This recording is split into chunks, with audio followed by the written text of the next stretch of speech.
Welcome to the Master Passive Income Podcast, where we talk about investing in real estate rental properties with a special focus on making enough money so you can quit your job and live the dream life. And now, here is your host, Dustin Heiner.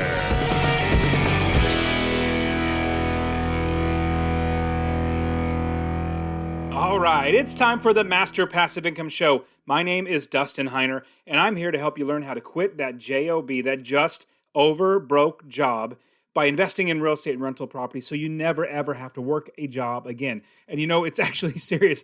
When I say just over broke, that's literally what you are when you're working a job.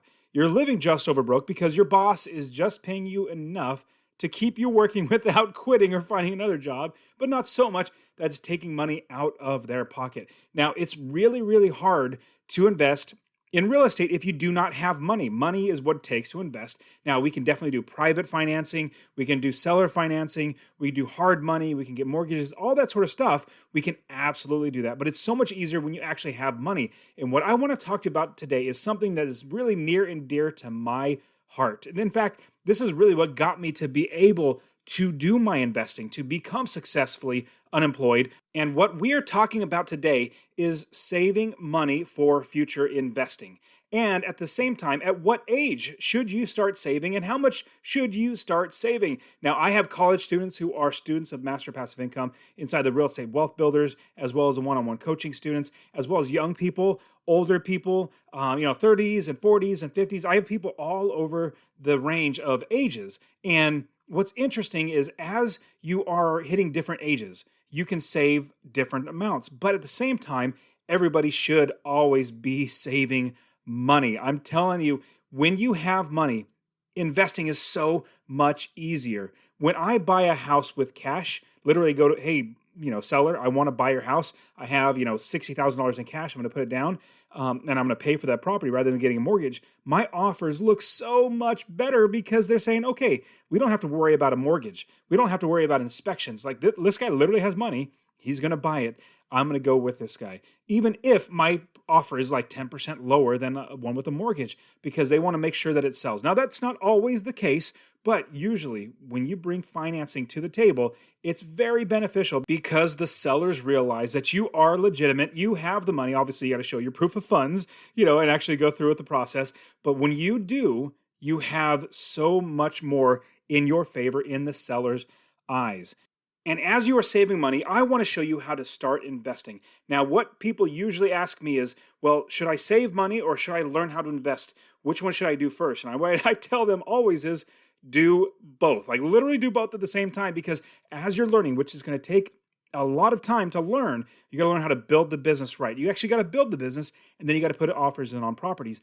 In that time, you should be saving for investing. That's why we're talking about this today. But you should be learning and saving at the same time. So when you're both done learning and done saving, you have money to invest, and you're actually looking at properties and putting in offers, it all gets to the same finish point at the same time. So you're not waiting around, wasting time. Like if you just wait to learn while you're saving, like let's not learn, let's just save money. Let's take 6 months to save money. And then once we have the money, start learning. Well, that's going to be another 6 months of learning and building, or no, 3 months probably, learning and building the business and calling up property managers and finding properties, putting offer on deals, all that sort of stuff. Then you're going to be another 9 months, maybe a year out from when you first started investing or thinking about investing and wanting to really start saving money. But if you did both at the same time, where you're saving money and learning at the exact same time, you're going to be so much faster at your actually building the business and buying that first property. So do this. Start saving money, and we'll get into all this stuff about saving money, how much you should save, and all that sort of stuff.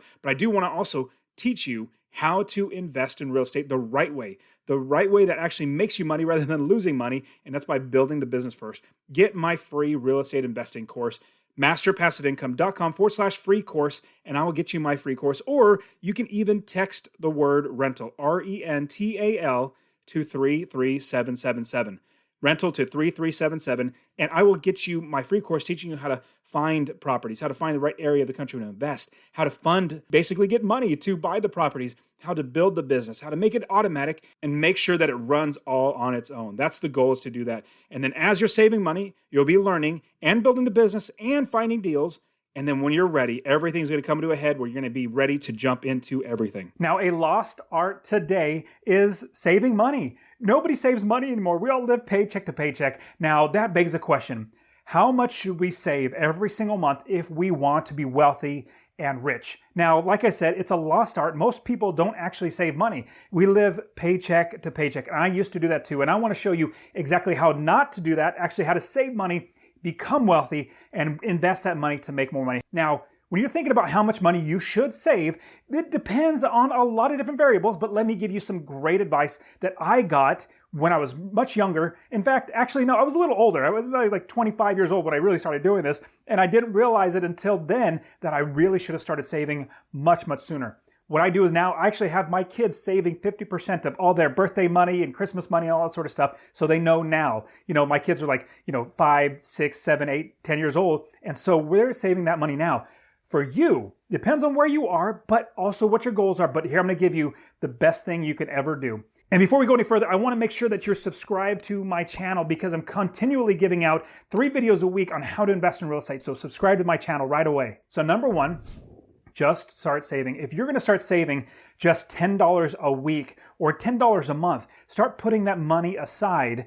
And over time, you're going to see that grow. Now, that's a very, very little bit amount because we want to get a quick win. We want to get a win under our belt so that we know we can do this, because I'll tell you this for sure. As soon as you start investing that $10, you're going to start making more money, but you're also not going to notice that $10 missing out of your checkbook or your credit card statement or your bank account. So as you're making money, you got to think of how much you can save or how much you should save. I'm going to give you the principle.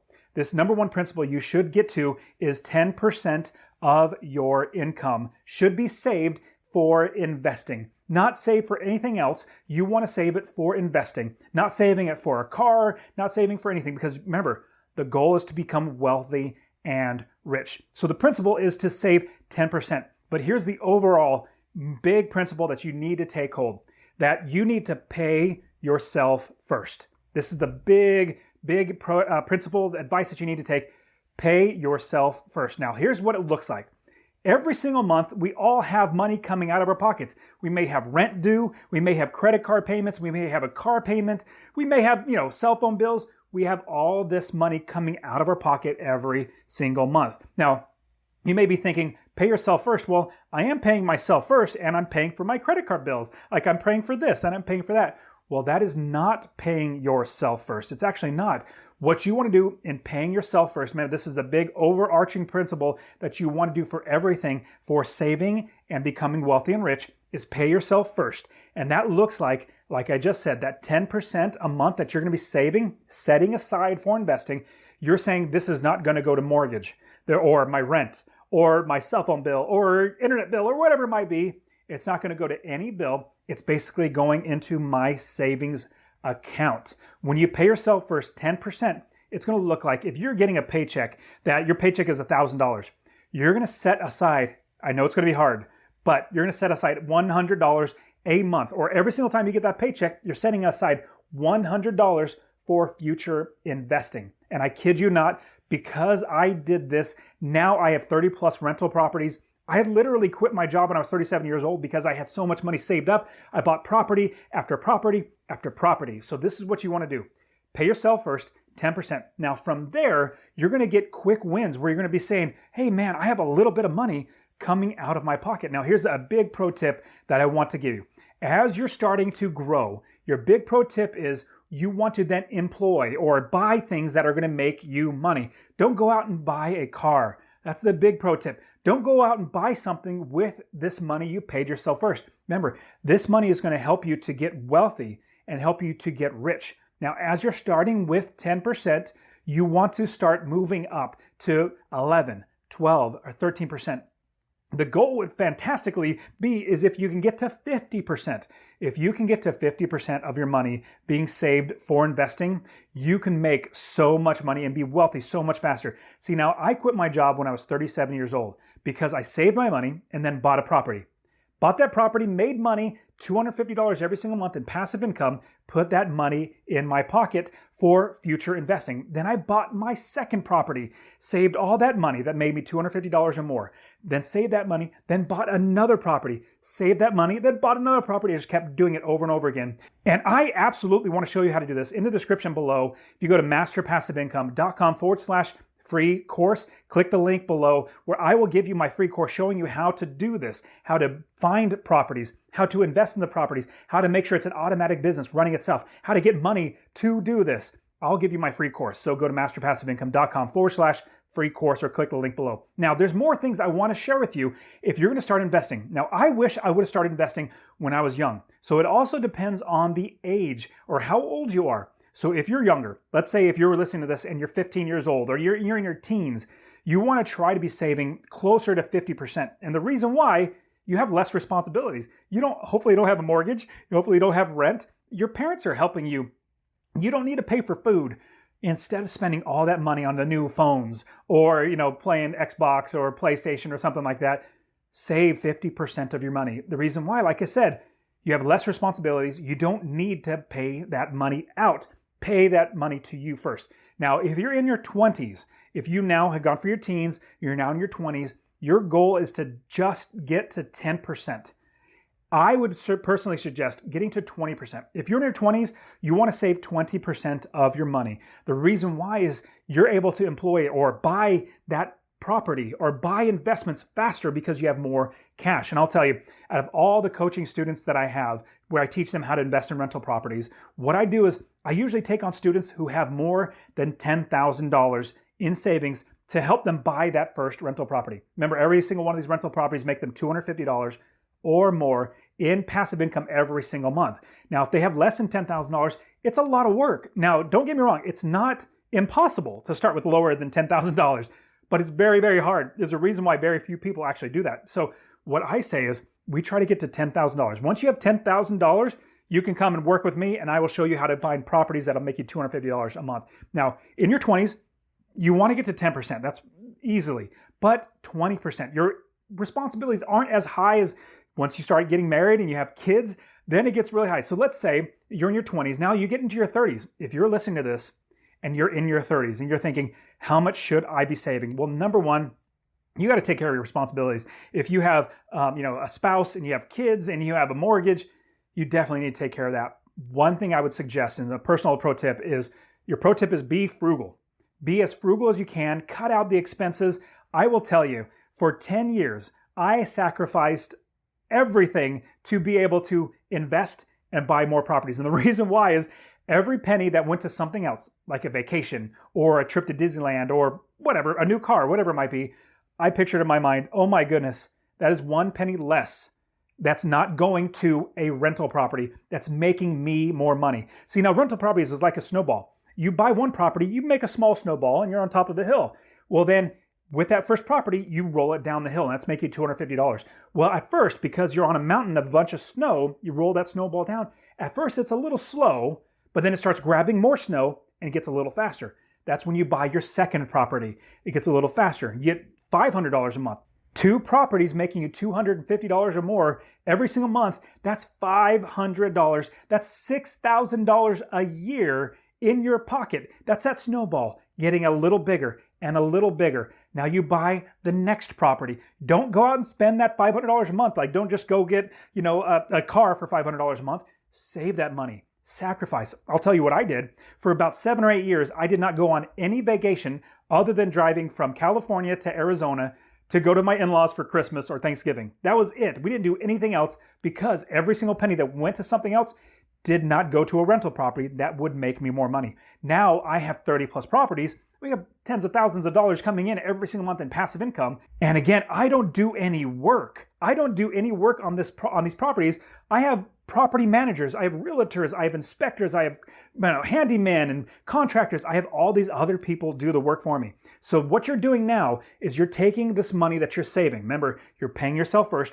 You're employing it, or you're buying a property that is going to make you money. Now that snowball is getting bigger with 3 properties. Then You buy the fourth property and you're also using leverage. I have another video called Real Estate Leverage. If you look in the link below in the description, I actually talk you how to actually use leverage, basically using other people's money, which is, I love using other people's money. I show you exactly how to use other people's money to buy more properties to make more money. And this is what it comes down to. As a snowball goes down, it gets faster. It grabs more snow and gets faster and gets bigger and faster and faster and faster. Same thing with real estate. After you have 10 properties making you $250 a month, that is $2,500 a month in passive income. That is $30,000 a year in passive income. Can you believe that? Now, if you have 20 properties making you $250 a month in passive income, that is $60,000 a year in passive income. You're literally not working at all. And I'll give you an example. Most of us have seen the book 4 Hour Work Week. Well, I personally, with my rental properties, I have 30 plus properties. I don't work 4 hours a week. In fact, I'll tell you how much I work. I work 30 minutes, not a week, 30 minutes a month. I work 30 minutes a month, and all it is just to getting my property statements from my property managers, making sure everything looks good, making sure I got the money, and then put it away. And I don't do anything else because the reason why is my properties work for me, my tenants pay my bills, and my property manager does all the work. Now, here's what's great with investing in real estate. As you're thinking of saving money to buy a property, we put a down payment down, which is a smaller amount for the entire purchase. A down payment of a $100,000 house could be as low as 3.5%. So what it would look like is you're going to buy a rental property that you're going to live in for a year using an FHA loan. That FHA loan is 3.5% down. You're buying the house for $100,000. Well, you're only putting $3,500 down. You live in there a year and then you move out. And the 1 year is a criteria that the FHA, the Federal Housing Administration loan, they need you to live in there for a year or require you to live in for a year. But then you move out and you only have $3,500 into that house. Now, here's the great thing. When I buy a property, I don't pay my mortgage.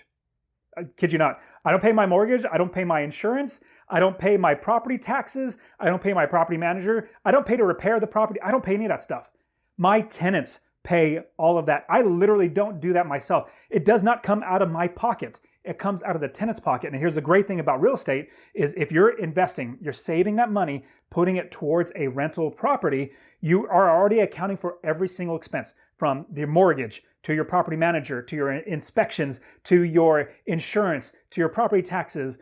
All that is already accounted for. And then you add up all those expenses. Then you rent it for more. And that difference is $250 or more in passive income. We'll give you round numbers. And I'll give you an example. Let's say you're renting the property for $1,000. You want to make sure that you rent it out and your expenses are $750 or below that. So $1,000 minus $750 is $250 a month in passive income. My students are able to buy properties that all the expenses total are $750 and the rents are $1,000 and they're making $250 or more. So that is the beauty of having money to then buy a property. See, if you have money to buy a property, you have money for a down payment. So you don't have to pay for it all cash. Not many people have $50, $60, $100,000 sitting around that they could just buy a property or more.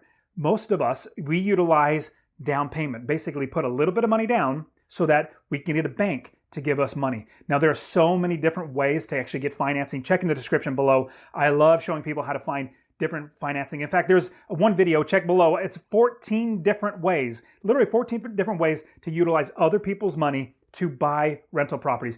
And so that is what we want to do. We want to save money every single month, pay ourselves first. We want to say at minimum 10% a month savings going to buy an investment, a property that's going to be making us money. Now, when we're doing that, if you could save 20%, do that. If you need to live at your parents' house while you're not paying rent and save that money to buy your first house, do that. We want to save as much money as we can to buy a rental property. So, all right, you guys, that's what we want to do is we want to start saving 10%. Pay yourself first, and I'll see you guys in the next one.